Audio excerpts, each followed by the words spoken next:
Today I want to talk about our process of planning, mainly in the garden. Is something that's been on my mind for a little while. I've been thinking about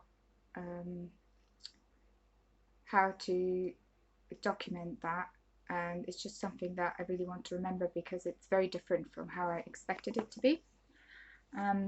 I've read quite a few things about permaculture design. I've done an introductory permaculture course years ago, and I know a few people who've done the design certificate. So when we bought this house, and I realized that there was going to be a lot of planning work for the site, I had a specific image in my mind of how it was going to be, how I was going to do it, and that was kind of based on my impressions of what I had learned about how permaculture works. And so I'm not sure if that was just incorrect or maybe this is just a different case, but my understanding was that if you have a site that you make a permaculture design for, yes, it is very important to observe. They tell you that you should observe for quite a long time, maybe a year if you can, to see how the site works in all the seasons, to get a feeling of the different microclimates, sun, wind, shade, different weathers in different times of the year, and so on and so forth. But at some point, you're going to sit down and you're going to draw a map and you're going to make a design. So you're going to design where your garden's going to go, where your different elements are going to go. These can be things like beds, garden beds. Maybe if you have animals, you think about where to put the animals, where to put the compost heap, where to put different buildings, maybe a greenhouse, how you're going to design your water flow, and so on and so forth. So my expectation was always that at some point I'm going to sit down and I'm going to have to make a design and decide where everything is going to go. On the map, here it is, I've got a map in front of me and that's what we're working towards. It's not like that. It's not like that at all. And I think it's better in this way. So how it started was that we came here and at first we promised each other that we weren't going to do any work, we weren't going to change anything for quite a while, maybe even a year or so, in order to just observe things and see how it feels. Best laid plans. When we are here, we just want to do stuff. We just want to. We don't want to. There has been people who have talked to us and said, oh, you should just get somebody with a digger and you should just get them to level the whole land, throw all the rubble, all this rubbish, everything that's lying around just in one corner and then start over. That's not what we want to do. We feel a very, very important connection to this land, to this place, to this site, and we think that it's been left alone for a long time, and that is actually something very precious. The plants have established their own microclimates. They're doing well. They're managing. They've been managing without us for years, so we don't want to disturb them too much. We want to observe what works and what doesn't work and what can be improved. So we do a lot of observing. We sit, we walk around, we talk a lot. Where I'm sitting here at our kitchen table, we have a really amazing setup where we just have basically 180-degree vision.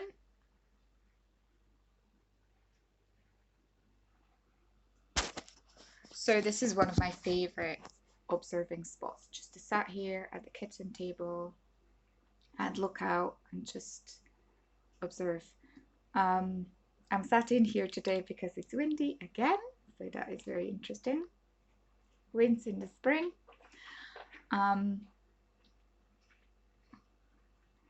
So when we observe and when we connect, suddenly we'll know if something needs doing. That's what's been happening. So we talk about a lot of stuff, we have a lot of ideas, but most of the time we know that this is just talking and it's just ideas and everything can change at any time. Nothing is set in stone until we actually decide to start doing it.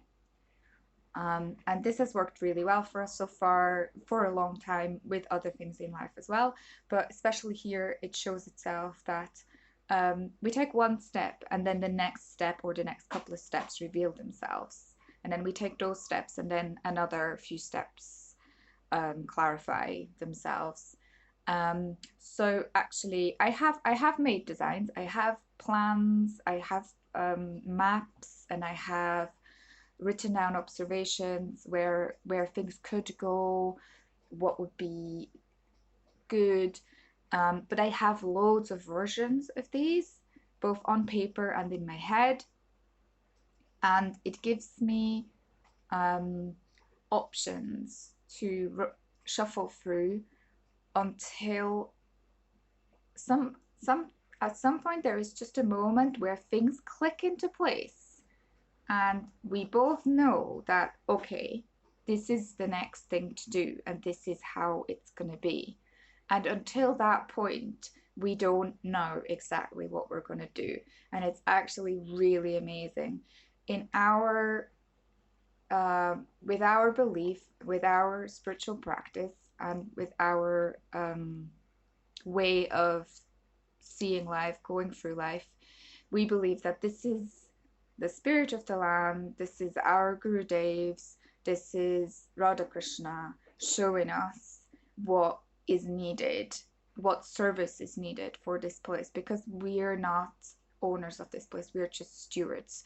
And all we do is walk around with our eyes and senses open, with our hearts open, talk about things, let things bubble to the surface, and just continuously ask, Shri Krishna, what do you want? Gurudev, what do you need? What is the best thing? How can we best serve this place? And it's been happening in such a magical, sweet, and really easy way. In this way, it's very easy because things just organically grow. And for one thing gives the other. You start somewhere and then you think, oh, and then this is a little job that I could do. And in this way, I feel that anytime we do something, we can be very confident that it's the right thing to do. So it's been really a really pleasing and satisfying experience to actually let go of this notion of having to plan and having to make decisions really long term and ahead of time about important things like where is our water system gonna go, and what do we build where, and just to trust that when the time comes and when we're ready to actually make these decisions, then we will know what are the right decisions. Jai Jai Shri Radhe Shyam Sri Nitai Gaura Hari Bol.